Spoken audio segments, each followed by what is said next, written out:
Hi friends, Anjaneya tech അക്കാഡമിക്സിന്റെ online ചാനലിലേക്ക് ഏവർക്കും സ്വാഗതം. മൈ നെയിം ഈസ് ടൂജി രഞ്ജിത്ത്. അപ്പൊ ഇന്നത്തെ ക്ലാസ്സിൽ നമ്മൾ നല്ല കണക്ഷനിലൂടെയും കോഡിലൂടെയും സെറ്റ് ചെയ്ത് പഠിക്കാനായിട്ട് പോകുന്ന വളരെ ഇമ്പോർട്ടന്റ് ആയിട്ടുള്ള ടോപ്പിക്കാണ് സ്കീം അഥവാ പദ്ധതികൾ. ഗവൺമെന്റ് ഓഫ് ഇന്ത്യയുടെ ഭാഗത്ത് നിന്നും ലോഞ്ച് ചെയ്തിട്ടുള്ള എല്ലാ സ്കീമുകളും മത്സര പരീക്ഷയിൽ ചോദിക്കാറുണ്ട്. നിങ്ങൾക്കറിയാം, അതിൽ 2014 ശേഷം നാളിതുവരെയുള്ള സ്കീമുകൾ തിരിച്ചും മറിച്ചും ചോദിക്കാറുണ്ട്. ഏത് വർഷമാണ്, ഏത് ഡേറ്റിലാണ് ലോഞ്ച് ചെയ്തതെന്ന് ചോദിക്കും. ലക്ഷ്യം എന്താണ് എന്ന് ചോദിക്കും. ഏത് മന്ത്രാലയത്തിന്റെ കീഴിൽ നിന്നുള്ളതാണെന്ന് ചോദിക്കും.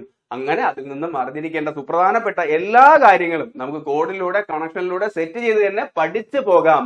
ഫോർ എക്സാമ്പിൾ, ശ്രമേവ ജയതേ വന്നത് ഏത് വർഷം എന്ന് ചോദിക്കും. അത് നമ്മൾ ഇങ്ങനെ ഓർത്തിരുന്നാൽ മതി. നിങ്ങൾക്കറിയാം, നരേന്ദ്രമോദി ആദ്യമായിട്ട് അധികാരത്തിൽ വരുന്നത് 2014 ഏതൊരു നേതാവിനെയും പോലെ അത്യാവശ്യം ശ്രമിച്ചാൽ മാത്രമേ ജയിച്ച് അധികാരത്തിൽ വരാനായിട്ട് പറ്റൂല്ലേ.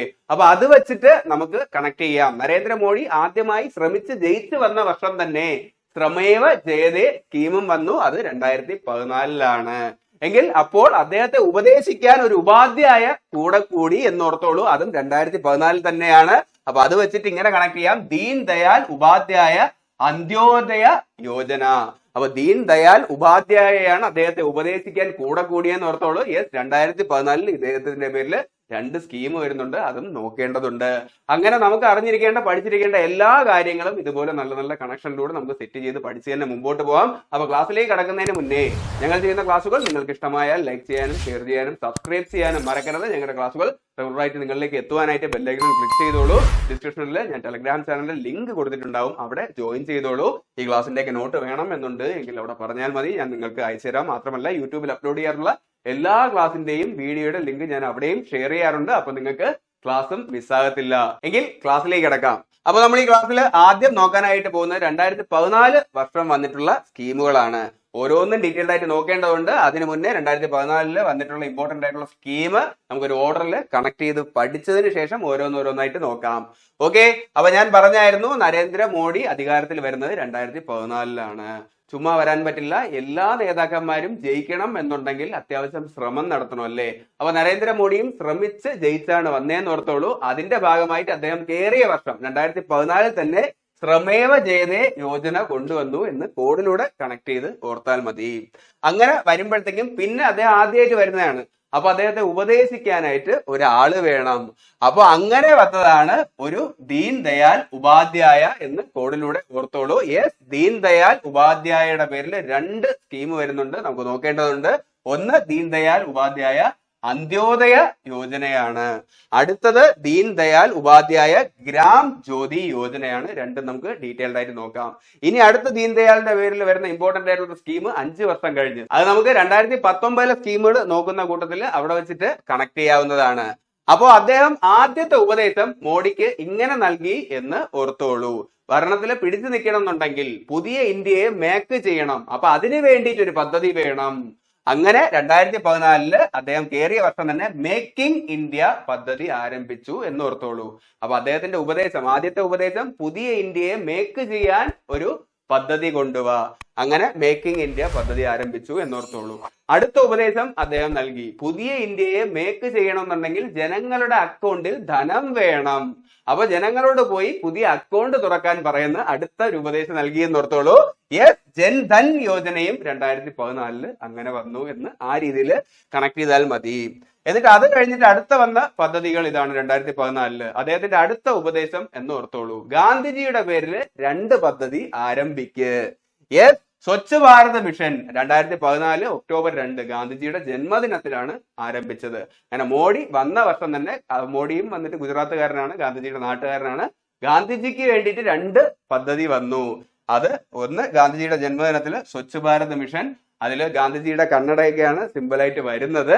പിന്നെ വന്നത് സൻസദ് ആദർശ് ഗ്രാം യോജന, അതും 2014 തന്നെ വന്നു. ഗാന്ധിജിയുടെ ഗ്രാമങ്ങളെ കുറിച്ചിട്ടുള്ള വീക്ഷണമൊക്കെ ഉണ്ടല്ലോ, അപ്പൊ അത് ബേസ് ചെയ്തിട്ടാണ് സൻസദ് ആദർശ് ഗ്രാം യോജനയും വന്നിട്ടുള്ളത്. നമുക്ക് ഡീറ്റെയിൽഡ് ആയിട്ട് നോക്കാം. എങ്കിൽ ദീൻ ദയാൽ ഉപാധ്യായയുടെ അടുത്ത ഉപദേശം വരുന്നത് 2014 ഡിസംബർ മാസത്തിലാണ് എന്നോർത്തോളൂ. നിങ്ങൾക്കറിയാം, ഡിസംബർ 25 ക്രിസ്മസ്.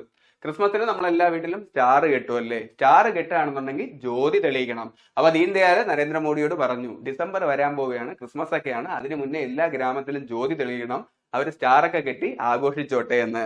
അങ്ങനെ ഓർത്താൽ മതി. ദീൻ ദയാലിന്റെ അടുത്ത ഉപദേശം ഡിസംബർ മാസത്തിലായിരുന്നു ഗ്രാമത്തിൽ ജ്യോതി തെളിയിക്കാൻ. യെസ്, ദീൻ ദയാൽ ഉപാധ്യായ ഗ്രാം ജ്യോതി യോജന 2014 ഡിസംബർ മാസം, ക്രിസ്മസ് നടക്കുന്ന ആ മാസമാണ് വന്നേന്ന് ഓർത്തോളൂ. അങ്ങനെ എല്ലാ വീട്ടിലും ജ്യോതിയൊക്കെ തെളിയിച്ച് സ്റ്റാറൊക്കെ കെട്ടിയപ്പോഴത്തേക്കും എല്ലാരും ഹാപ്പി ആയി. അങ്ങനെ ഡിസംബർ 25 സാന്താക്ലോസ് ഒക്കെ വരുന്ന ആ മാസം 2014 വന്ന അടുത്തൊരു യോജനയുണ്ട്. അതാണ് മിഷൻ ഇന്ദ്രധനുഷ്.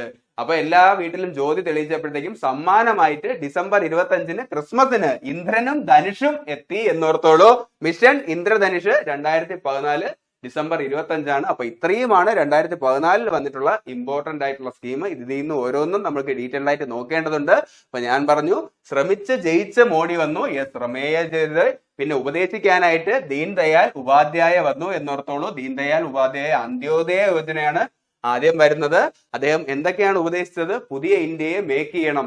മേക്കിംഗ് ഇന്ത്യ വന്നു. എന്നിട്ട് എല്ലാ ജനങ്ങൾക്കും ധനം വരാനായിട്ട് അക്കൗണ്ട് തുടങ്ങണം. പ്രധാനമന്ത്രി ജൻധൻ യോജന വന്നു. ഗാന്ധിജിയുടെ പേരിൽ 2 പദ്ധതി വേണം. സ്വച്ഛ് ഭാരത് മിഷനും സൻസദ് ആദർശ് ഗ്രാം യോജനയും രണ്ടും വരുന്നത് ഒക്ടോബറിലാണ്. നമുക്ക് നോക്കാം. അപ്പോ ഇത് രണ്ടും അദ്ദേഹത്തിന്റെ ഗ്രാമങ്ങളെ കുറിച്ചിട്ടുള്ള വിഷനാണ്. അത് ഗാന്ധിജിയുടെ പേരിൽ വന്നു എന്നോർത്തോളൂ. എങ്കിൽ ഡിസംബറിൽ ക്രിസ്മസിന് മുന്നേ എല്ലാ വീട്ടിലും ജ്യോതി തെളിയണം എന്ന് പറഞ്ഞു. ദീൻ ദയാൽ ഉപാധ്യായ ഗ്രാം ജ്യോതി യോജന 2014 ഡിസംബറിൽ വന്നു. അങ്ങനെ ഡിസംബറിൽ 25 ആയപ്പോ, ക്രിസ്മസ് ആയപ്പോൾ എല്ലാവരും ഹാപ്പി ആയി. അപ്പോ ഇന്ദ്രനും ധനുഷും സമ്മാനവുമായി എത്തി എന്നോർത്തോളൂ. 2014 ഡിസംബർ 25 മിഷൻ ഇന്ദ്രധനുഷിന്റെ ആദ്യഘട്ട പദ്ധതിയും എത്തുന്നത് എന്നോർത്തോളൂ. എങ്കിൽ നമുക്ക് ഓരോ പദ്ധതിയായിട്ട് ഡീറ്റെയിൽഡ് ആയിട്ട് നോക്കാം. അപ്പൊ നമ്മൾ ആദ്യം നോക്കാനായിട്ട് പോകുന്നത് ശ്രമേവ ജയതേ. ഞാൻ പറഞ്ഞു 2014 അദ്ദേഹം ശ്രമിച്ച് ജയിച്ചു വന്നത്. അപ്പോ ആ വർഷം, അതും ഏത് മാസം എന്ന് പറഞ്ഞു കഴിഞ്ഞാൽ ഒക്ടോബർ 16, വേൾഡ് ഫുഡ് ദിനത്തിന്റെ അന്ന്. അപ്പൊ ഇങ്ങനെ കണക്ട് ചെയ്താൽ മതി. നരേന്ദ്രമോദി ശ്രമിച്ച് ജയിച്ചു വന്നു, അപ്പൊ വിശക്കുമല്ലേ, എന്നിട്ട് ഫുഡ് കഴിച്ചുകൊണ്ടിരിക്കും ഫുഡ് ദിനത്തിന് ഒക്ടോബർ 16. അങ്ങനെ ഫുഡ് കഴിച്ചുകൊണ്ടിരുന്നപ്പോ തന്നെയാണ് ഈ സ്കീമും പുറപ്പെടുവിച്ചത്. ശ്രമേവ ജയതേ യോജന എന്ന് ഓർത്തോളൂ. ഇത് മെയിൻ ആയിട്ട് ലേബേഴ്സിന്റെയും എംപ്ലോയീസിന്റെയൊക്കെ ഉന്നമനത്തിന് വേണ്ടിയിട്ടാണ്. കാരണം അവരുടെ ഫാക്ടറിയിലൊക്കെ അവർക്കെതിരെയുള്ള ചൂഷണങ്ങളും മറ്റൊക്കെ നടക്കുകയാണെന്നുണ്ടെങ്കിൽ അവർക്ക് വേണ്ടിയിട്ടുള്ള ആനുകൂല്യങ്ങളൊക്കെ കിട്ടാനായിട്ട് മെയിനായിട്ട് ലക്ഷ്യം വെച്ചുകൊണ്ടുള്ള സ്കീമാണ്. അത് മിനിസ്ട്രി ഓഫ് ലേബർ ആൻഡ് എംപ്ലോയ്മെന്റിന്റെ കീഴിലാണ് ഈ സ്കീം നിലവിൽ വന്നിട്ടുള്ളത്. അല്ലേ? ലേബേഴ്സിന്റെ കാര്യങ്ങളൊക്കെ നോക്കേണ്ടത് ലേബേഴ്സ് ആൻഡ് എംപ്ലോയ്മെന്റ് മിനിസ്ട്രി ആയിരിക്കും അല്ലേ? അത് നരേന്ദ്രമോദിയാണ് ഇനാഗുറേറ്റ് ചെയ്തതെന്നും ഓർത്തോളൂ. ഈ സ്കീമിന്റെ മറ്റൊരു പേര് പണ്ഡിറ്റ് ദീൻ ദയാൽ ഉപാധ്യായ ശ്രമേവ ജയതേ കാര്യക്രം എന്നാണ്. കാരണം ജയിച്ച അന്ന് മുതൽ ഉപദേശിയും കൂടെ ഉണ്ടല്ലോ, ദീൻ ദയാൽ ഉപാധ്യായ. അപ്പൊ അദ്ദേഹത്തിന്റെ പേരും കൂടെ ഈ സ്കീമിന്റെ കൂടെ ഉണ്ട് എന്ന് ഓർത്തോളൂ. ഞാൻ പറഞ്ഞായിരുന്നു, ഇത് ലേബേഴ്സിന്റെയും എംപ്ലോയീസിന്റെയൊക്കെ വന്നിട്ട് ഉന്നമനം ലക്ഷ്യം വെച്ച് കൊണ്ടുവന്ന സ്കീമാണ്. അതുകൊണ്ട് തന്നെ അവർക്കൊരു തിരിച്ചറിയൽ കാർഡാണ് ആദ്യം കൊടുത്തതെന്ന് ഓർത്താൽ മതി. ഏകീകൃത തൊഴിൽ തിരിച്ചറിയൽ കാർഡ് അഥവാ unique labour identification number card ഈ സ്കീം വഴി അവർക്ക് ലഭിച്ചു എന്ന് ഓർത്തോളൂ. അത് മാത്രമല്ല, ഇവരുടെ കാര്യങ്ങളെല്ലാം കൃത്യമായിട്ട് കമ്പ്യൂട്ടറൈസ്ഡ് ചെയ്ത് അപ്ലോഡ് ചെയ്യണം. ആദ്യം അവർക്ക് തിരിച്ചറിയൽ കാർഡ് നൽകി, എന്നിട്ട് അവിടെ ഫാക്ടറിയിലൊക്കെ ഇൻസ്പെക്ടേഴ്സ് കാണും. നിങ്ങൾക്ക് ലേബർ ലോയോ ഫാക്ടറി ആക്ട് ഒക്കെ പഠിച്ചിട്ടുണ്ടെന്നുണ്ടെങ്കിൽ അറിയാം, ഓരോ ഫാക്ടറിയിൽ ഇൻസ്പെക്ടേഴ്സ് ഒക്കെ ഉണ്ട്. അപ്പൊ ആ ഇൻസ്പെക്ടേഴ്സിൽ നിന്ന് വിളിച്ച് പറയാണ് ഇവരുടെ കാര്യങ്ങളെല്ലാം കൃത്യം കമ്പ്യൂട്ടറൈസ് ചെയ്ത് അപ്ലോഡ് ചെയ്യണം. അതും 72 മണിക്കൂറിനുള്ളിൽ ഇവരുടെ എല്ലാ കാര്യങ്ങളും അന്നുള്ള കാര്യങ്ങളുടെ റിപ്പോർട്ട് 72 മണിക്കൂറിനുള്ളിൽ തന്നെ തയ്യാറാക്കണമെന്നും പറഞ്ഞു. പിന്നെ ഫാക്ടറികളിൽ നിലനിന്നിരുന്ന ഇൻസ്പെക്ടർ രാജ് ഒക്കെ വന്നിട്ട് നിർത്തലാക്കിയതും ഇതുവഴിയാണ്. ഇവർക്കെതിരെയുള്ള ചൂഷണമെല്ലാം നിർത്തലാക്കി ഇവരുടെ ആനുകൂല്യങ്ങൾക്ക് വേണ്ടി കൊണ്ടുവന്ന സ്കീമാണ് ശ്രമേവ ജയതേ. കോർഡിനേറ്റ് ഇങ്ങനെ കണക്ട് ചെയ്തോളൂ. മോഡി പറഞ്ഞു, ലേബേഴ്സെ നിങ്ങളും ശ്രമിച്ച് ജയിച്ച് മുമ്പോട്ട് വരൂ എന്ന് പറഞ്ഞിട്ട് അവർക്ക് ഐഡന്റി കാർഡ് നൽകി. അവരുടെ കാര്യങ്ങളെല്ലാം കമ്പ്യൂട്ടറൈസ് ചെയ്തു. അവിടെ നിലനിന്ന ഇൻസ്പെക്ടറൊക്കെ ഇവരുടെ മേൽ വന്നിട്ട് ആവശ്യമില്ലാത്ത നിയന്ത്രണമൊക്കെ വെക്കുകയാണെന്നുണ്ടെങ്കിൽ അതെല്ലാം വന്ന് നിരോധിച്ചു.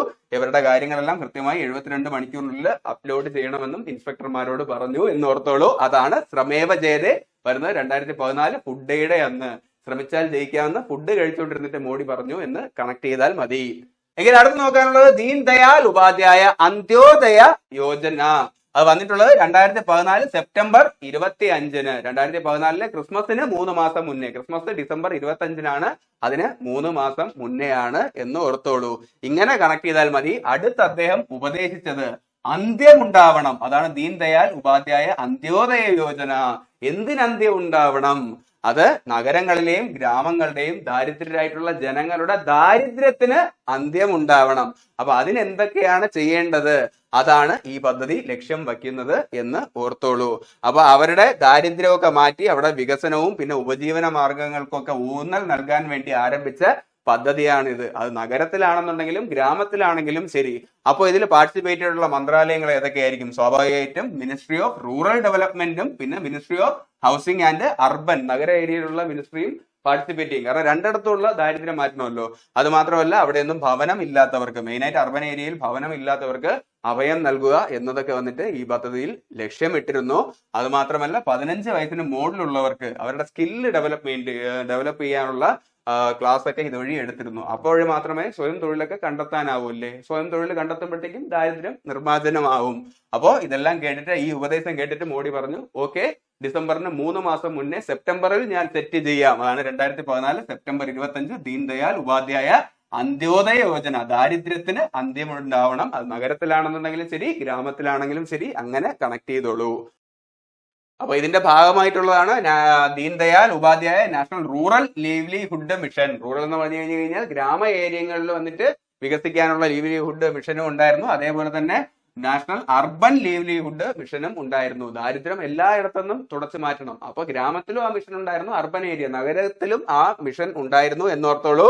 ഇതിന്റെ ഭാഗമായിട്ട് നിലനിരുന്ന മറ്റൊരു ഉപപദ്ധതിയാണ് ആജീവിക ഗ്രാമീൺ എക്സ്പ്രസ് യോജന എന്നും ഓർത്തോളൂ. അതിൽ തന്നെ ഉണ്ട് ഗ്രാമത്തിലെ എക്സ്പ്രസ് പോലെ വണ്ടികൾ വന്നും പോയി നിന്നാലേ അവിടെയുള്ള ജനങ്ങൾക്ക് ഈസി ആയിട്ട് ജോലിക്ക് പോകാനായിട്ട് പറ്റത്തുള്ളൂ. കണക്ടിവിറ്റി വേണമല്ലേ. ഞാൻ ഒരു 10 കിലോമീറ്റർ അപ്പുറത്തുള്ള ഗ്രാമത്തിലാണ് ജോലിക്ക് പോകണമെന്നുണ്ടെങ്കിൽ ഇവിടെ ഡെയിലി വണ്ടി വന്നിരുന്നാലേ എനിക്ക് പോകാനായിട്ട് കഴിയത്തുള്ളൂ. അപ്പൊ അങ്ങനെ കണക്ടിവിറ്റി കൂട്ടാനായിട്ട് ആജീവിക ഗ്രാമീൺ എക്സ്പ്രസ് യോജനയും ഇതിന്റെ ഭാഗമായിട്ട് ഉപപദ്ധതിയായിട്ട് വന്നു എന്ന് ഓർത്തോളൂ. എങ്കിൽ ഇതിൽ വന്നിട്ട് മെയിനായിട്ട് നൈപുണ്യ വികസന പരിശീലനം വന്നിട്ട് ആൾക്കാർക്ക് നൽകിയിരുന്നു. പിന്നെ സ്വയം സഹായ സംഘങ്ങൾക്ക് സാമ്പത്തിക പിന്തുണ നൽകിയിട്ട് പ്രോത്സാഹിപ്പിച്ചു. എങ്കിൽ മാത്രമേ അവര് ഈ ഗ്രാമത്തിലോ അർബനിലോ ഉള്ള പാവപ്പെട്ടവർക്ക് വന്നിട്ട് കാശൊക്കെ നൽകി അവരുടെ സ്കില്ലൊക്കെ ഡെവലപ്പ് ചെയ്യാൻ വേണ്ടി സഹായിക്കാനായിട്ട് പറ്റത്തുള്ളൂ അല്ലേ. പിന്നെ നഗരങ്ങളിൽ വീടില്ലാത്തവർക്ക് വന്നിട്ട് അഭയസ്ഥാനങ്ങളും നൽകി എന്ന് ഓർത്തോളൂ.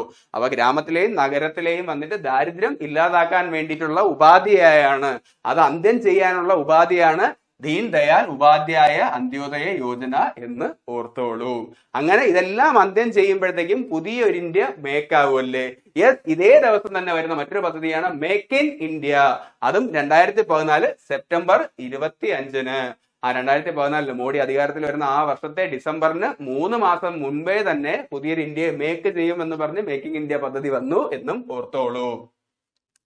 അപ്പോ മേക്കിംഗ് ഇന്ത്യ പദ്ധതിയിൽ വന്നിട്ട് വേറൊന്നുമില്ല, ഇന്ത്യയുടെ നിർമ്മാണ മേഖലയിൽ ഇന്ത്യക്ക് സ്വയം പര്യാപ്തത നേടി ആഗോള ഹബ്ബായി മാറ്റുക എന്ന ലക്ഷ്യത്തോടു കൂടിയാണ് മേക്കിംഗ് ഇന്ത്യ പദ്ധതി 2014 സെപ്റ്റംബർ 25 ഡിസംബറിന് 3 മാസം മുന്നേ ആരംഭിക്കുന്നത്. അപ്പൊ ആ സെപ്റ്റംബർ 25-ന് വന്ന 2 പദ്ധതികളാണ് നമ്മൾ നോക്കിയത്. ഇത് ഒരുമിച്ച് കണക്ട് ചെയ്ത് വേണം പഠിക്കാൻ. ദീൻ ദയാൽ ഉപാധ്യായ അന്ത്യോദയ യോജനയും പിന്നെ മേക്കിംഗ് ഇന്ത്യയും രണ്ടും വരുന്നത് സെപ്റ്റംബർ 25-നാണ്.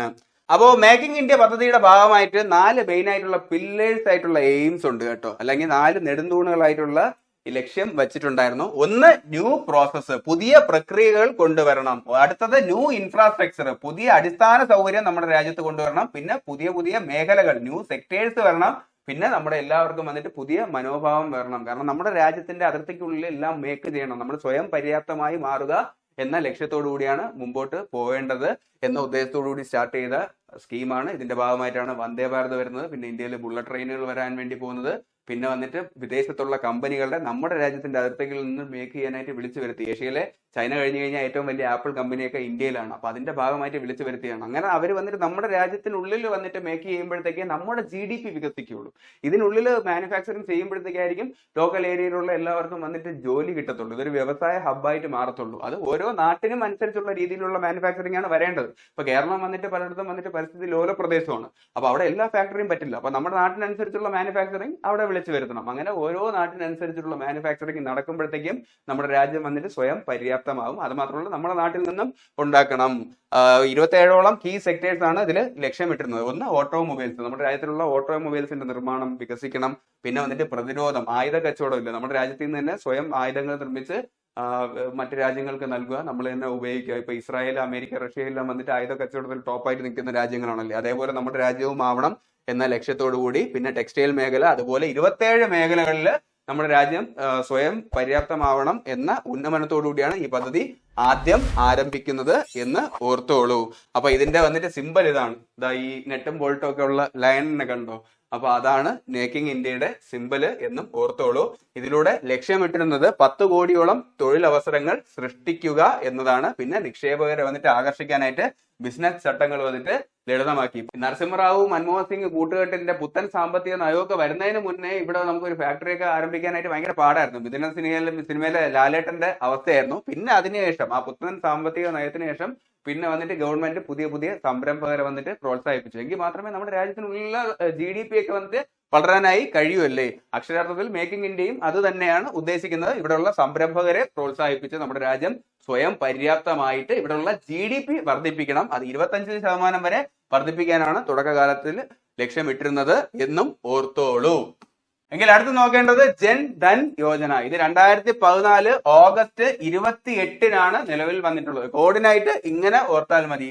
ജനങ്ങൾക്ക് ധനം ഉണ്ടെന്നുണ്ടെങ്കിലല്ലേ ഗസ്റ്റുകളെയൊക്കെ സ്വീകരിക്കാനായിട്ട് പറ്റത്തുള്ളൂ. അപ്പൊ അത് വെച്ചിട്ട് ഓഗസ്റ്റിനാണ് ആരംഭിച്ചത്. അത് മോഡി വരുന്ന വർഷം 2014. അപ്പൊ ആ ലാസ്റ്റുള്ള 14ന്റെ ഇരട്ടിയാണ് 28. അപ്പൊ ആഗസ്റ്റ് 28-ന് ഗസ്റ്റുകളെ സ്വീകരിക്കണം എന്നുണ്ടെങ്കിൽ ധനം വേണം.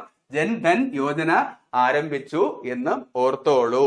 ഇതിന്റെ എയിം എന്ത് എന്ന് പറഞ്ഞു കഴിഞ്ഞാൽ ഓരോ വീട്ടിലും ഓരോ ബാങ്ക് അക്കൗണ്ട് എന്ന എയിമുമായിട്ടാണ് ഇത് ഗവൺമെന്റ് സ്ഥാപിച്ചത്. ഇത് ധനകാര്യ മന്ത്രാലയത്തിന്റെ അണ്ടറിലാണ് വരുന്നത്. ജൻധൻ യോജനയില്ലേ, അതിൽ തന്നെ ഒരു ധനമുണ്ട്. അപ്പൊ ധനകാര്യ മന്ത്രാലയത്തിന്റെ അണ്ടറിലാണ് വരുന്നത്.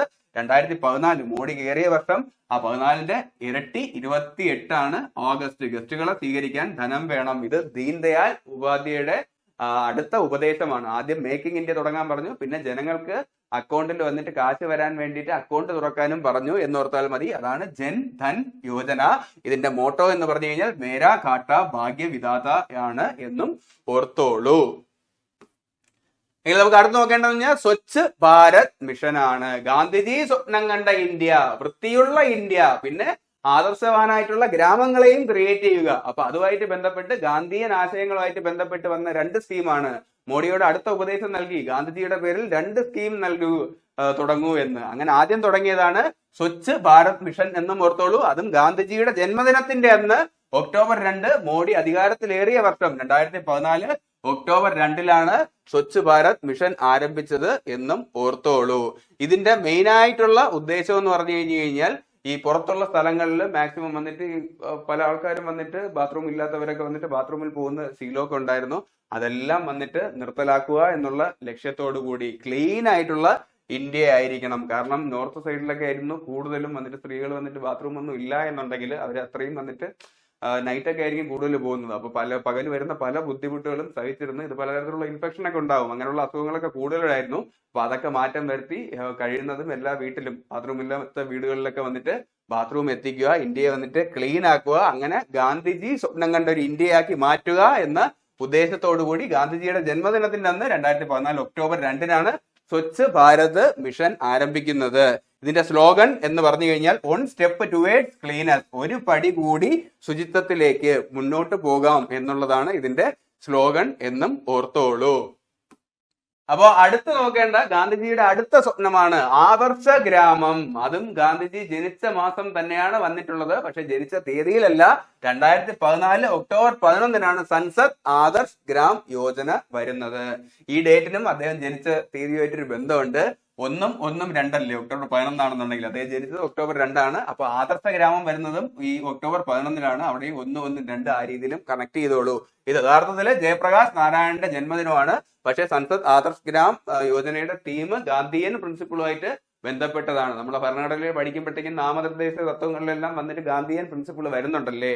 അപ്പോൾ ഭരണഘടനയുടെ കുറിച്ചിട്ടുള്ള ആർട്ടിക്കിളിനെ കുറിച്ചുള്ള ക്ലാസ് കണ്ടിട്ടില്ല എന്നുണ്ടെങ്കിൽ കണ്ടോളൂ. നമ്മൾക്ക് പഠിക്കേണ്ട 448 ആർട്ടിക്കിളിൽ നിന്നും എല്ലാ മെയിൻ ആയിട്ടുള്ള ആർട്ടിക്കിളും നമ്മൾ കോഡിലൂടെ സെറ്റ് ചെയ്തിട്ടാണ് പഠിച്ചിട്ടുള്ളത്. പിന്നെ 106 ഭേദഗതിയെ കുറിച്ചിട്ടും നമ്മൾ പഠിച്ചിട്ടുണ്ടായിരുന്നു. അപ്പോൾ ക്ലാസ് കണ്ടിട്ടില്ല എന്നുണ്ടെങ്കിൽ ഞാൻ ഡിസ്ക്രിപ്ഷനിൽ ലിങ്കിൽ കൊടുത്തേക്കാം. അല്ല എന്നുണ്ടെങ്കിൽ പ്ലേലിസ്റ്റിൽ ഇന്ത്യൻ പൊളിറ്റി എന്ന് പറയുന്ന ഭാഗത്തുണ്ടാവും, നിങ്ങൾ മിസ് ചെയ്യരുത്.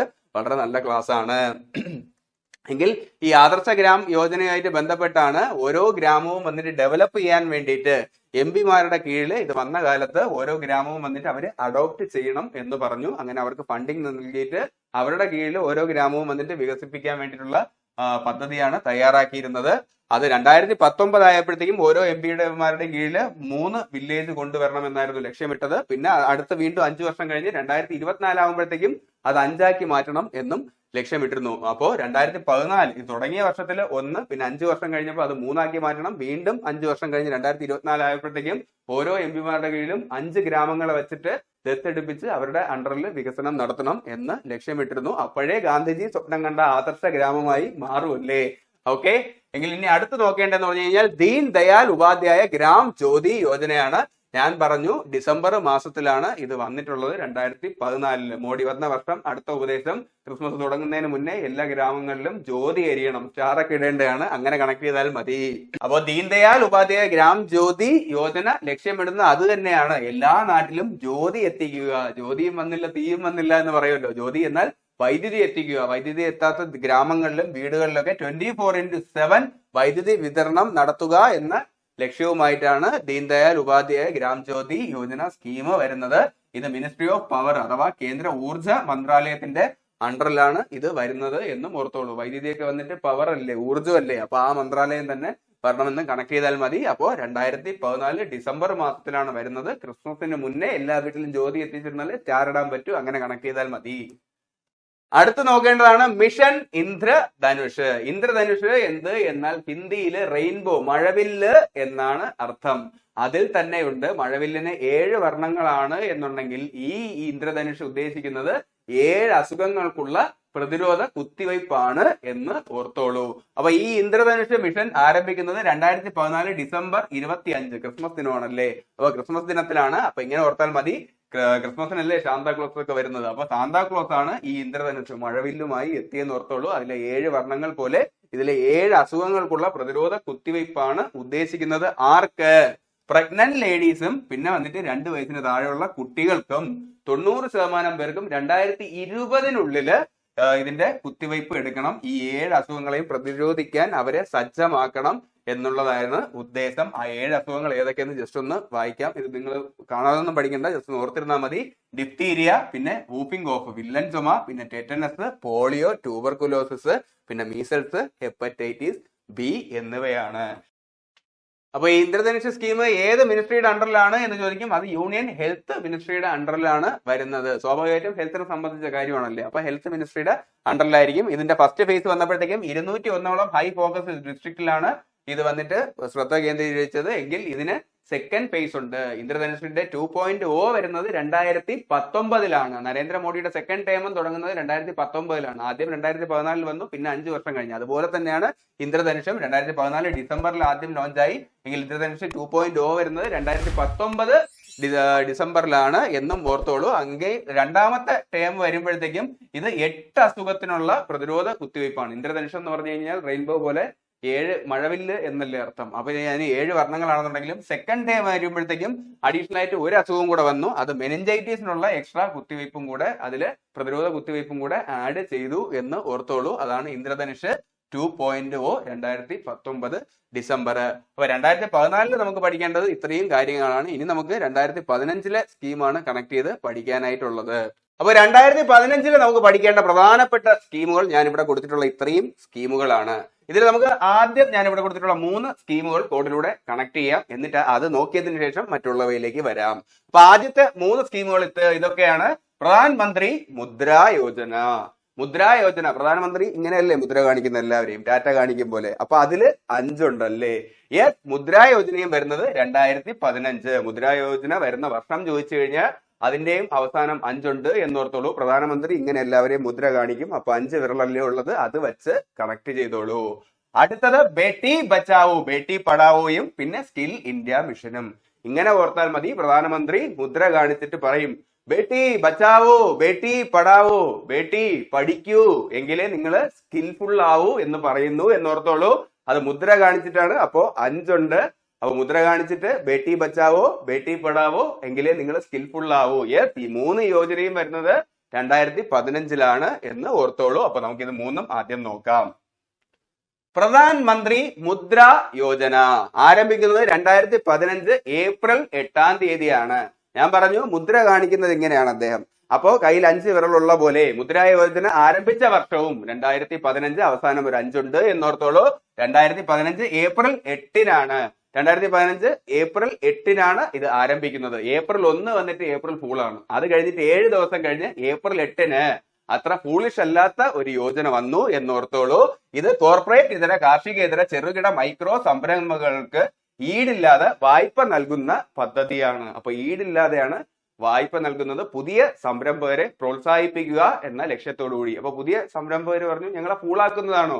അല്ല, ഏപ്രിൽ ഫൂള് ഒരാഴ്ച മുന്നേ കഴിഞ്ഞു. ഇത് ഏപ്രിൽ 8 നിങ്ങളെ ഫൂളാക്കിയതല്ല. 2015 ഏപ്രിൽ 8 പ്രധാനമന്ത്രി മുദ്രാ യോജന ആരംഭിക്കുന്നത്. ഇത് 4 രീതിയിൽ ഇതിന്റെ വായ്പാ വിഭാഗങ്ങളെ തിരിച്ചിട്ടുണ്ട്. ശിശു ആയിട്ടുള്ള സംരംഭകർക്ക്, അതായത് തുടക്കക്കാർക്ക് വന്നിട്ട് 50,000 രൂപ വരെയും, എങ്കിൽ കിഷോർ 50,000 മുതൽ 5 ലക്ഷം രൂപ വരെയാണ്. തുടങ്ങി ജസ്റ്റ് സ്റ്റാർട്ടിംഗ് സ്റ്റേജിലുള്ള മറ്റുള്ളവർക്ക് 50,000 രൂപ മുതൽ 5 ലക്ഷം രൂപ വരെ. എങ്കിൽ തരുൺ വിഭാഗത്തിലുള്ള സംരംഭകരുണ്ട്, അവർക്ക് 5 ലക്ഷം മുതൽ 10 ലക്ഷം രൂപ വരെയാണ്. ഒരു ഇടനിലയ്ക്കുള്ള സംരംഭകരൊക്കെ ആണെന്നുണ്ടെങ്കിൽ 5 ലക്ഷം മുതൽ 10 ലക്ഷം വരെയാണ്. എങ്കിൽ 2024 പുതിയൊരു കാറ്റഗറി തുടങ്ങി, തരുൺ പ്ലസ് കാറ്റഗറി എന്നാണ് അറിയപ്പെടുന്നത്. അതായത് ഈ 5 ലക്ഷം മുതൽ 10 ലക്ഷം രൂപ വരെ വായിച്ചിട്ട് ആ വായ്പ തിരിച്ചടച്ചിട്ടുള്ള ആൾക്കാരെ തരുൺ പ്ലസ് കാറ്റഗറിയിൽ ഉൾപ്പെടുത്തി 20 ലക്ഷം രൂപ വരെയാണ് ഇപ്പോ വായ്പ നൽകുന്നത് എന്നോർത്തോളൂ. ഇത് ഏത് മന്ത്രാലയത്തിന്റെ കീഴിൽ എന്ന് ചോദിച്ചു കഴിഞ്ഞാൽ ധനകാര്യ മന്ത്രാലയത്തിന്റെ കീഴിലാണ്. കാരണം ധനം ലോണായിട്ടാണ് നൽകുന്നത്. അപ്പൊ ധനകാര്യ മന്ത്രാലയം തന്നെ വരേണ്ടി വരും. ഇതാണ് പ്രധാനമന്ത്രി മുദ്ര യോജന. ഓക്കെ അല്ലേ? അപ്പൊ അദ്ദേഹം മുദ്ര കാണിച്ചിട്ട് അടുത്ത് പറഞ്ഞ എന്താണ്? ബേട്ടി ബച്ചാവോ ബേട്ടി പഠാവോ. യെസ്, 2015 ജനുവരി 22 ബേട്ടി ബച്ചാവോ ബേട്ടി പഠാവോ വരുന്നത്. ഇങ്ങനെ ഓർത്താൽ മതി. 2015 ഒരു ജാനു എന്നുള്ള പെൺകുട്ടി, 22 വയസ്സുകാരിയായിട്ടുള്ള പെൺകുട്ടിയെ നോക്കിയിട്ടാണ് അദ്ദേഹം പറഞ്ഞത് ബേട്ടി ബച്ചാവോ ബേട്ടി പഠാവോ എന്ന്. മുദ്ര കാണിക്കും. അപ്പൊ അതിലൊരു 5 ഉണ്ട്. എന്നിട്ടാണ് ബേട്ടി ബച്ചാവോ ബേട്ടി പഠാവോ എന്ന് പറഞ്ഞത്. യെസ്, ആ 5 വെച്ച് ഇതും കണക്ട് ചെയ്തോളൂ. 2015 ജാനു എന്ന പെൺകുട്ടി, 22 വയസ്സ്, ജനുവരി 22 ഇത് വരുന്നത്. ബേട്ടി ബച്ചാവോ ബേട്ടി പഠാവോയുടെ ലക്ഷ്യം എന്ത് എന്ന് പറഞ്ഞു കഴിഞ്ഞാൽ അത് തന്നെ ഉണ്ട്. ബേട്ടി പഠാവോ, പെൺകുട്ടികളെ പഠിച്ച് അവർക്ക് ശരിയായിട്ടുള്ള വിദ്യാഭ്യാസം നൽകണം. സമൂഹത്തിൽ അവർക്ക് തുല്യത വരുത്തണം. അവർക്ക് ഒരു രീതിയിലുള്ള സമത്വമില്ലായ്മയും ഉണ്ടാവാനായിട്ട് പാടില്ല. പിന്നെ വന്നിട്ട് കുറഞ്ഞു വരുന്ന ശിശുലിംഗാനുപാതം മെച്ചപ്പെടുത്തണം. കാരണം കുഞ്ഞിലെ തന്നെ പെൺകുട്ടികളാണ് എന്നറിഞ്ഞ് ഭ്രൂണഹത്യയൊക്കെ ചെയ്യുന്ന പരിപാടിയുണ്ട്. അതെല്ലാം മാറ്റി പെൺകുട്ടികളെ ഉന്നമനത്തിലോട്ട് കൊണ്ടുവന്ന് സൊസൈറ്റിയിൽ അവർക്ക് പങ്കാളിത്തം, ലിംഗസമത്വം, വിദ്യാഭ്യാസം എന്നിവ ഉറപ്പാക്കുക എന്ന ഉദ്ദേശത്തോടു കൂടി വരുന്ന പദ്ധതിയാണ് ബേട്ടി ബച്ചാവോ ബേട്ടി പഠാവോ. 2015 ജാനുവരി 22 അദ്ദേഹം ഇങ്ങനെ കൈകാണിച്ചിട്ടാണ് പറയുന്നത് ബേട്ടി ബച്ചാവോ ബേട്ടി പഠാവോ എന്നോർത്തോളൂ. അപ്പൊ 5 ഉണ്ട്. 2015 ജാനു എന്ന പെൺകുട്ടി, 22 വയസ്സ്. യെസ്, ജനുവരി 22 ഇത് നിലവിൽ വരുന്നത് എന്ന് ഓർത്തോളൂ. എങ്കിൽ ആദ്യമായിട്ട് ഇത് ലോഞ്ച് ചെയ്തതെന്ന് പറഞ്ഞു കഴിഞ്ഞാൽ ഹരിയാനയിലെ പാനിപ്പത്തിലാണ്. ഹരിയാനയിൽ ഹരിയോടും ആനയോടൊക്കെ പറഞ്ഞ് മനസ്സിലായി, പെൺകുട്ടികളാണ് വലുത്, നിങ്ങൾ അവരെ സംരക്ഷിക്കണം എന്ന്. യെസ്, പാനിപ്പട്ടില് ഹരിയാനയിൽ വച്ചിട്ടാണ് എന്നും ഓർത്താൽ മതി. അടുത്ത് നോക്കാനുള്ളത് ദ സ്കിൽ ഇന്ത്യ മിഷൻ ആണ്. ഞാൻ പറഞ്ഞായിരുന്നു മുദ്ര കാണിച്ചിട്ട് ബേട്ടി ബച്ചാവോ ബേട്ടി പഠാവോ, പെൺകുട്ടികളെ പഠിക്കൂ എന്ന് അദ്ദേഹം പറഞ്ഞു. എങ്കിലേ നിങ്ങൾ സ്കിൽഫുൾ ആവൂ എന്നുമാണ് പറഞ്ഞതെന്നാണ് ഞാൻ പറഞ്ഞത്. യെസ്, എല്ലാത്തിലും മുദ്രയുണ്ട്. അത് 5 ഇത് 3 2015 തുടങ്ങിയത് എന്ന് ഓർത്താൽ മതി. 2015 ജൂലൈ 15 സ്കിൽ ഇന്ത്യ മിഷൻ ആരംഭിച്ചത്. ഇതും ജൂലി എന്ന 15 വയസ്സുകാരിയോടാണ് അദ്ദേഹം പറഞ്ഞതെന്ന് ഓർത്താൽ മതി. സ്കില്ല് വളർത്തൂ ജൂലി, സ്കിൽ ജൂലി, സ്കില്ല് അങ്ങനെ പറഞ്ഞു എന്ന് ഓർത്താൽ മതി. 2015 July 15 the skill India mission. ഇതില് ലക്ഷ്യമിട്ടിരിക്കുന്നത് 2022 40 കോടിയോളം ആൾക്കാർക്ക് സ്കില്ല് പകർന്നു നൽകി അവരെ സ്വയം തൊഴിൽ കണ്ടെത്തി സ്വയം പര്യാപ്തമാക്കാനായിട്ടുള്ള ട്രെയിനിങ് നൽകുക എന്നുള്ളതാണ്.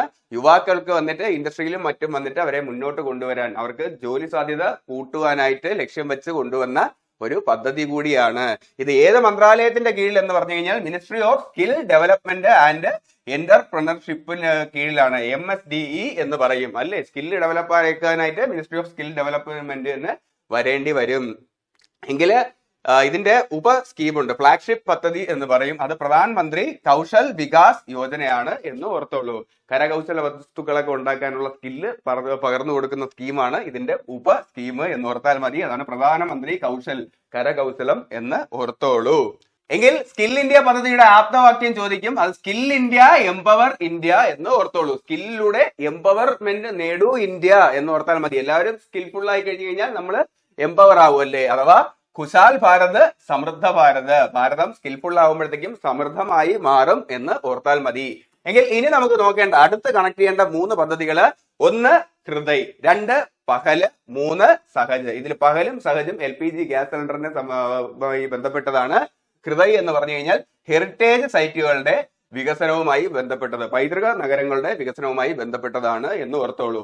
ഈ രീതിയിൽ നമ്മൾ കണക്ട് ചെയ്യാം. അതാവും ഇവിടെ ഇങ്ങനെ കൈവയ്ക്കും, ഹൃദയത്തിൽ കൈവച്ചിട്ട് പറയും ഇനി ഒരു പകൽ കൊള്ളയും കൂടാതെ സഹജമായി സിലിണ്ടർ കിട്ടും എന്ന് ഓർത്താൽ മതി. ഇവിടെ കൈവയ്ക്കുമ്പോ അവിടെയും 5 ഉണ്ടല്ലോ, 5 വിരൽ വെച്ചിട്ടാണ് കൈവയ്ക്കുന്നത് ഹൃദയത്തില്. യെസ്, അത് വെച്ചിട്ട് കണക്ട് ചെയ്യാം. 3ലും 5 ഉണ്ട്.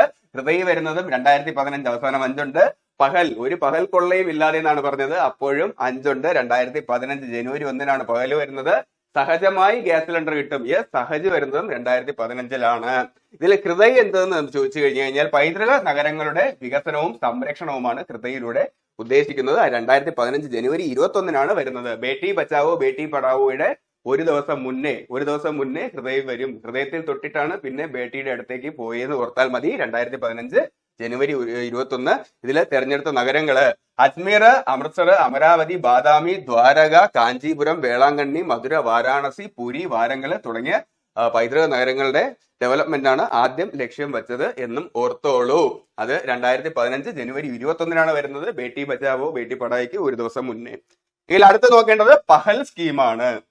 പഹൽ സ്കീം എന്ന് പറഞ്ഞു കഴിഞ്ഞു കഴിഞ്ഞാൽ ഈ ഗ്യാസ് ഡയറക്റ്റ് ആയിട്ട് ഇടനിലക്കാരൊന്നും ഇല്ലാതെ ഡയറക്റ്റ് ആയിട്ട് കസ്റ്റമേഴ്സിലേക്ക് എത്തുക, അവർക്ക് വന്നിട്ട് സബ്സിഡി കിട്ടുക, കറക്റ്റ് അവരുടെ അക്കൗണ്ടിലേക്ക് സബ്സിഡി വരിക, പിന്നെ വന്നിട്ട് ഈ ഗ്യാസ് പൂഴ്ത്തി വെക്കുന്ന പരിപാടിയൊക്കെ ഉണ്ടല്ലോ അതെല്ലാം ഇല്ലാതാക്കിയിട്ട് ഡയറക്റ്റ് കസ്റ്റമറിന് ബെനിഫിഷ്യറി കിട്ടുന്ന രീതിയിലുള്ള പദ്ധതിയാണ് പഹൽ സ്കീം. അതാണ് ഒരു തരത്തിലുള്ള പകൽ കൊള്ളയും ഇല്ലാതെ ഗ്യാസ് വരുത്തും എന്ന് അദ്ദേഹം പറഞ്ഞു. അതെപ്പോഴേ 2015 ജനുവരി 1 ന്യൂ ഇയറിന് തന്നെ പറഞ്ഞു. അപ്പോഴിപ്പോഴെല്ലാം ഗ്യാസിന്റെ ഇഷ്യൂ നിലനിൽക്കുന്നുണ്ടല്ലേ. അപ്പൊ അദ്ദേഹം കയറി അടുത്ത വർഷം ന്യൂ ഇയറിന് തന്നെ പറഞ്ഞു. 2015 ജനുവരി 1-ന് ആദ്യം പറഞ്ഞത് ഇതാണ്, ഒരു പഹൽ കൊള്ളയും ഇല്ലാതെ ഗ്യാസ് വരും കേട്ടോ എന്ന് അദ്ദേഹം പറഞ്ഞു എന്ന് ഓർത്താൽ മതി. അതാണ് പഹൽ സ്കീം. ഇതിന്റെ യോഗ്യത എന്ത് എന്ന് പറഞ്ഞു കഴിഞ്ഞു കഴിഞ്ഞാൽ ആധാറുമായിട്ട് ലിങ്ക് ചെയ്തിട്ടുള്ള ഒരു അക്കൗണ്ട് വേണം. അതിലൂടെ നമ്മളെ LPG കണക്ഷന്റെ ഇതുമായിട്ട് കണക്ട് ചെയ്ത് കഴിഞ്ഞു കഴിഞ്ഞാൽ ഡയറക്റ്റ് ആയിട്ട് സബ്സിഡി നമ്മുടെ അക്കൗണ്ടിലേക്ക് എത്തും എന്ന് ഓർത്തോളൂ. പിന്നെ ഇടനിലക്കാരികൾ ഇല്ലാതാക്കുക, ഡ്യൂപ്ലിക്കേറ്റ് ഫേക്ക് കണക്ഷൻ ഇല്ലാതാക്കുക, സുതാര്യത വരുത്തുക എന്നൊക്കെയാണ് പഹൽ സ്കീമിന്റെ ലക്ഷ്യം. അതാണ് പഹൽ കൊള്ള ഇല്ലാതെ വന്നിട്ട് ഗ്യാസ് സിലിണ്ടറിന്റെ വന്നിട്ട് പോക്ക് വരവ് സ്മൂത്ത് ആക്കുക എന്നാണ് ലക്ഷ്യം എന്നോർത്താൽ മതി. എങ്കിൽ സഹജ് LPG സ്കീം വരുന്നത് 2015 ആഗസ്റ്റ് 30-നാണ് എന്ന് ഓർത്തോളൂ. സഹജ് എന്ന് പറയുമ്പോൾ അതിൽ തന്നെ ഉണ്ട് സഹജമായി ഈസി ആയിട്ട് ഗ്യാസ് നമുക്ക് വരുത്താൻ കഴിയണം. എങ്ങനെ? ഓൺലൈനിലൂടെ. അപ്പൊ 2015 ആഗസ്റ്റ് 30-നാണ് ഞാൻ പറഞ്ഞത്. അത് ആഗസ്റ്റ് മാസത്തിന്റെ അവസാനമാണല്ലേ. ആഗസ്റ്റ് മാസത്തിന്റെ അവസാനം ഗസ്റ്റ് വന്നു കഴിഞ്ഞാൽ പെട്ടെന്ന് ഗ്യാസ് വരുത്തണമെന്നുണ്ടെങ്കിൽ ഓൺലൈൻ വഴി തന്നെ വരുത്തണം. അതാണ് 2015 ആഗസ്റ്റ് 30. എങ്കിൽ ഇത് പെട്രോളിയം പ്രകൃതി വാതക മന്ത്രാലയത്തിന്റെ അണ്ടറിൽ വരുന്ന പദ്ധതിയാണ്. ഇതും പഹലും പെട്രോളിയം വാതക മന്ത്രാലയത്തിന്റെ അണ്ടറിൽ തന്നെയാണ് വരുന്നത് എന്ന് ഓർത്തോളൂ. എങ്കിൽ പഹൽ സ്കീമിലൂടെയാണ് റെക്കോർഡ് ബാങ്ക് ട്രാൻസാക്ഷൻ നടക്കുന്നത്. ഞാൻ പറഞ്ഞു ആധാറിൽ ലിങ്ക് ചെയ്തിട്ടുള്ള അക്കൗണ്ട് വേണം. അപ്പൊ അതിലേക്കായിരിക്കും സബ്സിഡി വരുന്നത്. അപ്പോ അങ്ങനെ ഗിന്നസ് ബുക്ക് റെക്കോർഡ് നേടിയ ഒരു ഗവൺമെന്റ് സ്കീമിന്റെ ബാങ്കിങ് ട്രാൻസാക്ഷൻ പഹൽ സ്കീമിലൂടെയാണ് നേടിയെന്നും ഓർത്തോളൂ. എങ്കിൽ സഹജ് വരുന്നത് 2015 ആഗസ്റ്റ് 30 ഓൺലൈൻ വഴിയുള്ള ഗ്യാസ് ബുക്കിംഗ് സഹജമാക്കുക എന്നതാണ് ഉദ്ദേശം എന്നും ഓർത്താൽ മതി. എങ്കിൽ ഇനി നമുക്ക് നോക്കേണ്ട അടുത്ത് കണക്ട് ചെയ്യേണ്ട 3 സ്കീമുകളാണ് പ്രധാനമന്ത്രി കൃഷി സിഞ്ചായി യോജന, പ്രധാനമന്ത്രി ഭാരതീയ ജൻ ഔഷധി പരിയോജന, പിന്നെ വന്നിട്ട് ഡിജിറ്റൽ ഇന്ത്യ. ഇങ്ങനെ ഓർത്തോളൂ. ഇത് മൂന്നും വരുന്നത് 2015 ജൂലൈ 1-നാണ്. അദ്ദേഹം വീണ്ടും മുദ്ര കാണിച്ചു എല്ലാവരെയും. അപ്പോഴും 5 ഉണ്ട് എന്ന് ഓർത്താൽ മതി. എന്നിട്ട് അദ്ദേഹം പറയുകയാണ്, ഇനി നിങ്ങൾക്ക് കൃഷി ചെയ്ത് സഞ്ചിയിലാക്കിയ ഔഷധം ഡിജിറ്റലി ബില്ല് ചെയ്ത് വാങ്ങിച്ചിട്ട് പോകാൻ പറ്റും സുഹൃത്തുക്കളെ എന്ന്. കൃഷി ചെയ്ത് സഞ്ചിയിലാക്കിയ ഔഷധം ഉണ്ടല്ലോ, അത് ഡിജിറ്റൽ പേയ്മെന്റിലൂടെ വാങ്ങിച്ചിട്ട് പോകാനായിട്ട് പറ്റും. യെസ്, അതിലുണ്ട്. ഇത് മൂന്നും വരുന്നത് 2015 ജൂലൈ 1. 1 വയസ്സുള്ള ജൂലി എന്ന കുട്ടിക്കാണ് ഔഷധം മേടിക്കുന്നതെന്നും ഓർത്താൽ മതി. യെസ്, പ്രധാനമന്ത്രി കൃഷി സിഞ്ചായി യോജന വരുന്നത് 2015 ജൂലൈ 1-നാണ്. പ്രധാനമന്ത്രി ഭാരതീയ ജനൌഷധി പരിയോജന വീണ്ടും വരുന്നത് 2015 ജൂലൈ 1-നാണ്. റീലോഞ്ച് ചെയ്യുന്നത് ആദ്യം 2008-ൽ വന്നായിരുന്നു, പിന്നെ ഇത് റീലോഞ്ച് ചെയ്തതാണ് 2015 ജൂലൈ 1. എങ്കിൽ ഡിജിറ്റൽ ഇന്ത്യയും വരുന്നത് 2015 ജൂലൈ 1. ഡിജിറ്റൽ പേയ്മെന്റ് ആണല്ലേ എല്ലായിടത്തും ചെയ്യുന്നത്. അത് കൃഷി ചെയ്ത് സഞ്ചിയിലാക്കിയ ഔഷധി, ജൻ ഔഷധി ഡിജിറ്റൽ പേയ്മെന്റിലൂടെ വാങ്ങി 1 വയസ്സുള്ള ജൂലിക്ക് കൊടുത്തു എന്ന് ഓർത്താൽ മതി. ഇനി നമുക്ക് ഓരോന്നായിട്ട് നോക്കാം. പ്രധാനമന്ത്രി കൃഷി സിഞ്ചായി യോജന എന്ന് പറഞ്ഞു കഴിഞ്ഞാൽ അതിന്റെ ഉദ്ദേശം, അതിന്റെ മോട്ടോ തന്നെ ഇതാണ്, ഹർഖേത് കോ പാനി. എല്ലാ പാടത്തും വെള്ളം, എല്ലാ പാടത്തിലും കൃത്യമായി വെള്ളം എത്തിക്കുക എന്ന ഉദ്ദേശത്തിലാണ് ഇത് ആരംഭിച്ചത്. കൂടുതൽ വിള ഓരോ തുള്ളിയിലൂടെ എന്നതാണ് അതിന്റെ ടാഗ് ലൈന് എന്നും ഓർത്തോളൂ. അല്ലെ, ധാരാളം വെള്ളം എത്തിക്കുമ്പോഴത്തേക്കും വിളയും കൂടും. അപ്പോ പാടത്തെല്ലായിടവും വിള എത്തിക്കുക, അതാണ് പ്രധാനമന്ത്രി കൃഷി സിഞ്ചായി, സഞ്ചിയിലാക്കി വെള്ളം എത്തിക്കുക എന്നും ഓർത്താൽ മതി. എങ്കിൽ പ്രധാനമന്ത്രി ഭാരതീയ ജൻ ഔഷധി പരിയോജന 2015 ജൂലൈ 1-ലാണ് റീലോഞ്ച് ചെയ്യുന്നത്. അതിന്റെ ഉദ്ദേശം എന്ന് പറഞ്ഞു കഴിഞ്ഞാൽ സാധാരണക്കാർക്ക് താങ്ങാവുന്ന വിലയിൽ മരുന്നുകൾ എത്തിക്കുക എന്നുള്ളതായിരുന്നു ഉദ്ദേശം. അപ്പൊ മരുന്നുമായിട്ട് ബന്ധപ്പെട്ടാണ്. അപ്പൊ ഏത് മിനിസ്ട്രി എന്ന് ചോദിച്ചു കഴിഞ്ഞാൽ ministry of chemical and fertilisers, department of pharmaceuticals. Yes, pharmaceutical, chemical, fertilisers ഒക്കെ വരുന്ന മിനിസ്ട്രിയുടെ അണ്ടറിലായിരിക്കും ഇത് വരുന്നത്. സ്വാഭാവികമായിട്ടും മരുന്ന് ഉൽപാദനവുമായിട്ട് ബന്ധപ്പെട്ടതല്ലേ. അങ്ങനെയെങ്കിൽ ഡിജിറ്റൽ ഇന്ത്യ വരുന്നതും 2015 ജൂലൈ 1-ലാണ്. ഇതിന്റെ ഉദ്ദേശം വേറൊന്നുമല്ല, ഡിജിറ്റൽ എംപവർമെന്റ് ഓഫ് സിറ്റീസൺ. നമ്മുടെ രാജ്യത്തിലുള്ള ജനങ്ങളെയൊക്കെ വന്നിട്ട് ഡിജിറ്റലി എംപവർ ആക്കുക എന്നുള്ള ഉദ്ദേശത്തോടു കൂടിയാണ്. ഡിജിറ്റൽ സർവീസ് കൂട്ടുക, ഡിജിറ്റൽ സേവനങ്ങൾ, ഡിജി ലോക്കർ, ഈ ഹോസ്പിറ്റൽ പിന്നെ വന്നിട്ട് എല്ലാം വന്നിട്ട് ഓൺലൈനിലാക്കുക, ഡിജിറ്റൽ പേയ്മെന്റ് എന്ന ഉദ്ദേശത്തോടു കൂടി വന്നതാണ് 2015 ജൂലൈ 1. ആൾക്കാരുടെ ഡിജിറ്റൽ സാക്ഷരത കൂട്ടുക, ദിശ എന്ന് പറയും എന്നോർത്തോളൂ. അത് ഇനാഗുറേറ്റ് ചെയ്യുന്നതും പ്രൈം മിനിസ്റ്റർ നരേന്ദ്രമോദിയാണ് എന്നോർത്തോളൂ. അപ്പൊ 3 കാര്യങ്ങൾ 2015 ജൂലൈയിൽ 1 വന്നെന്നാണ്. കൃഷി സഞ്ചയി, കൃഷി ചെയ്ത് സഞ്ചിയിലാക്കിയ ഔഷധം. യെസ്, ജനൌഷധി റീലോഞ്ച് ചെയ്തു. അത് നമുക്ക് ഡിജിറ്റൽ ബില്ലിലൂടെ വാങ്ങിക്കാം. 1 വയസ്സുള്ള ജൂലി എന്ന കുട്ടിക്കാണ് അസുഖം, അതുകൊണ്ടാണ് ഔഷധം മേടിച്ചതെന്ന് ഓർത്തോളൂ. 2015 ജൂലൈ 1-നാണ് ഇത് 3ഉം ലോഞ്ച് ചെയ്യുന്നത്. ഓക്കെ അല്ലേ? എങ്കിൽ ഇനി നോക്കേണ്ടത് സ്മാർട്ട് സിറ്റി, പ്രധാനമന്ത്രി ആവാസ് യോജന, അർബൻ നഗരത്തിലുള്ളത്, പിന്നെ അമൃത് പദ്ധതി. ഇങ്ങനെ ഓർത്താൽ മതി. ഇത് 3ഉം വന്നിട്ട് അദ്ദേഹം ഒരാൾക്ക് ഓഫർ ചെയ്യാണ്. സ്മാർട്ട് ആയിട്ടുള്ളൊരു സിറ്റിയിൽ, അത് നഗരപ്രദേശമായിരിക്കുമല്ലോ, അവിടെ നിങ്ങൾക്കൊരു ആവാസ യോജന തരാം. എന്നിട്ട് അവിടേക്ക് വന്നിട്ട് കണക്ടിവിറ്റി ആയിട്ട് അമൃതും തരാം. അമൃത് എന്നാൽ ജലം എന്ന് ഓർത്തോളൂ. നമ്മുടെ ഭൂമിയിലുള്ള അമൃത് ജലം തന്നെ അല്ലേ. അപ്പൊ ആ വീട്ടിലേക്ക് അമൃത് കണക്ഷൻ, അതിലൂടെ ജലവും വരും എന്ന് പറയുകയാണ് ഒരാളോട്. അത് മുദ്ര കാണിച്ചിട്ടാണ് പറയുന്നത്. ആ മുദ്രയിൽ 5 ഉണ്ട്. അത് 3ഉം വരുന്നത് 2015-ലാണ്. അത് ആരോടാണ് പറഞ്ഞതെന്ന് ചോദിച്ചു കഴിഞ്ഞാൽ 25 വയസ്സുള്ള ജോൺ എന്ന യുവാവിനോടാണ് പറഞ്ഞതെന്ന് ഓർത്തോളൂ. യെസ്, 2015 ജൂൺ 25-ന് വരുന്ന 3 സ്കീമുകളാണ്. 3ഉം ഒരേ ഡേറ്റിന് തന്നെയാണ് വരുന്നത്. സ്മാർട്ട് സിറ്റി മിഷൻ, പ്രധാനമന്ത്രി ആവാസ് യോജന, അർബൻ, പിന്നെ അമൃത്. അപ്പൊ 2015 ജൂൺ 25 ഈ രീതിയിൽ കണക്ട് ചെയ്താൽ മതി. ജോൺ എന്ന് പറയുന്ന 25 വയസ്സുള്ള യുവാവിന് സ്മാർട്ട് സിറ്റിയില് ഒരു ആവാസ വ്യവസ്ഥ അദ്ദേഹം ഉണ്ടാക്കി കൊടുത്തു. അതാണ് പ്രധാനമന്ത്രി ആവാസ് യോജന അർബൻ. എന്നിട്ട് അവിടത്തേക്ക് അമൃത് കണക്ഷനും വെച്ചു, ജലം എത്തിക്കാന് എന്ന് ഓർത്തോളൂ. ഇനി ഇതിൽ ഓരോന്നായിട്ട് നമുക്ക് നോക്കാം. സ്മാർട്ട് സിറ്റി വരുന്നത് ഏത് മിനിസ്ട്രിയുടെ അണ്ടറിൽ എന്ന് ചോദിച്ചു കഴിഞ്ഞാൽ ministry of housing and urban affairs, നഗര കാര്യങ്ങൾ നോക്കുന്ന മിനിസ്ട്രിയുടെ അണ്ടറിലല്ലേ. കാരണം നഗരമാണ്, സിറ്റിയാണ് സ്മാർട്ട് ആക്കുന്നത്. ഇതൊന്നുമില്ല, to improve the quality of life in 100 cities through sustainable, efficient and technology driven infrastructure അല്ലെ. തെരഞ്ഞെടുക്കപ്പെട്ട സിറ്റികൾ വന്നിട്ട് ഡെവലപ്പ് ചെയ്യുക എന്നുള്ളതാണ് ഉദ്ദേശം. അതിലേക്ക് ആദ്യം തെരഞ്ഞെടുക്കപ്പെട്ട 100 സിറ്റികളാണ്. അവിടെയുള്ള ഇൻഫ്രാസ്ട്രക്ചർ ഡെവലപ്പ് ചെയ്യുക, പിന്നെ അവിടെയുള്ള ഡ്രെയിനേജ് സിസ്റ്റം എല്ലാം വന്നിട്ട് ക്ലിയർ ആക്കുക, പലതരത്തിലുള്ള ഡെവലപ്മെന്റ്, കണക്ടിവിറ്റി ഇതൊക്കെ കൊണ്ടുവരിക എന്ന ഉദ്ദേശവുമായിട്ട് വന്നതാണ് സ്മാർട്ട് സിറ്റി. 2015 ജൂൺ 15-നാണ് വരുന്നത് എന്നും ഓർത്തോളൂ. ജൂൺ 25-നാണ് വരുന്നത് എന്ന് ഓർത്തോളൂ. 25-കാരനായ ജോണിനോടാണ് ആദ്യം പറഞ്ഞത് സ്മാർട്ട് സിറ്റിയില് ഒരു ആവാസ വ്യവസ്ഥ നിനക്ക് തരാം. യെസ്, അതേ ഡേറ്റിൽ വന്ന അടുത്ത പദ്ധതിയാണ് പ്രധാനമന്ത്രി ആവാസ് യോജന അർബൻ. അത് 25 വയസ്സുള്ള ജോണിനാണ് നഗരത്തിൽ വീട് വെച്ച് കൊടുത്തതെന്ന് ഓർത്താൽ മതി. ഇതിന്റെ ലക്ഷ്യം എന്ന് പറഞ്ഞു കഴിഞ്ഞാൽ ഹൗസിംഗ് ഫോർ ആൾ, എല്ലാവർക്കും പാർപ്പിടം എന്നതായിരുന്നു ഈ പദ്ധതിയുടെ ലക്ഷ്യം. ഏത് മന്ത്രാലയത്തിന്റെ അണ്ടറിലാണ് എന്ന് ചോദിച്ചു കഴിഞ്ഞാൽ ministry of housing and urban affairs. ഇതും സ്മാർട്ട് സിറ്റി വന്നതുപോലെ തന്നെ ministry of housing and urban affairs. നഗര ഏരിയയിൽ വന്നിട്ട് ഹൗസ് വെച്ച് കൊടുക്കുന്ന പദ്ധതിയല്ലേ. എങ്കിൽ ഇതിലൂടെ ഭവന നിർമ്മാണത്തിനുള്ള ഫണ്ട് ലഭിക്കുന്നത് ആർക്കൊക്കെയെന്ന് നോക്കാം. എക്കണോമിക്കലി വീക്കർ സെക്ഷനിലുള്ള, ഒരു വർഷത്തിൽ 3 ലക്ഷത്തിന് താഴെ മാത്രം ഇൻകം ഉള്ള ആൾക്കാർക്ക്, പിന്നെ ലോ ഇൻകം ഗ്രൂപ്പ് 3 മുതൽ 6 ലക്ഷം വരെ മാത്രം വരുമാനം ഒരു വർഷത്തിൽ വരുന്ന ഗ്രൂപ്പ്, പിന്നെ മിഡിൽ ഇൻകം ഗ്രൂപ്പ് 6 ലക്ഷം മുതൽ 18 ലക്ഷത്തിന് താഴെ വരെ മാത്രം വരുമാനമുള്ള ഗ്രൂപ്പിലുള്ളവർക്കാണ് ഇതിൽ നിന്നും വന്നിട്ട് ഭവന നിർമ്മാണത്തിനുള്ള വായ്പ ലഭിക്കുന്നത് എന്ന് ഓർത്തോളൂ. അതിൽ തന്നെ മുൻഗണന ഉള്ളത് SC, ST, OBC, minorities, widows വിധവകള്, പിന്നെ ട്രാൻസ്ജെൻഡേഴ്സ്, പേഴ്സൺ വിത്ത് ഡിസേബിലിറ്റി അംഗവൈകല്യമുള്ള ആൾക്കാർക്കായിരിക്കും ഈ ഭാഗത്തിൽ നിന്നും കൂടുതൽ മുൻഗണന കൊടുക്കുന്നത് എന്ന് ഓർത്തോളൂ. അത് മാത്രമല്ല, കുടുംബത്തിലെ സ്ത്രീയുടെ പേരിലെയോ സംയുക്തമായ വീടിന്റെ ഉടമസ്ഥാവകാശം നൽകി സ്ത്രീ ശാക്തീകരണവും ഉറപ്പാക്കുന്ന ഒരു പദ്ധതിയാണ് പ്രധാനമന്ത്രി ആവാസ് യോജന അർബൻ എന്ന് ഓർത്തോളൂ. എങ്കിൽ അടുത്ത് നമുക്ക് നോക്കേണ്ടത് അമൃത് പദ്ധതി എന്ന് പറഞ്ഞു കഴിഞ്ഞാൽ നഗര ഏരിയയില് അമൃത് എത്തിക്കുക. അമൃത് എന്ന് പറഞ്ഞു കഴിഞ്ഞാൽ കുടിവെള്ളം, അത് മാത്രമല്ല അവിടെ വീട്ടിൽ നിന്നും തിരിച്ചത് പോകാനായിട്ടുള്ള ഡ്രെയിനേജിന്റെ ആ ഒരു കണക്ടിവിറ്റിയൊക്കെ വന്നിട്ട് ഈസി ആക്കുക എന്നുള്ളതായിരുന്നു അമൃത് പദ്ധതിയുടെയും ലക്ഷ്യം. അതും വരുന്നത് 2015 ജൂൺ 25 എന്നും ഓർത്തോളൂ.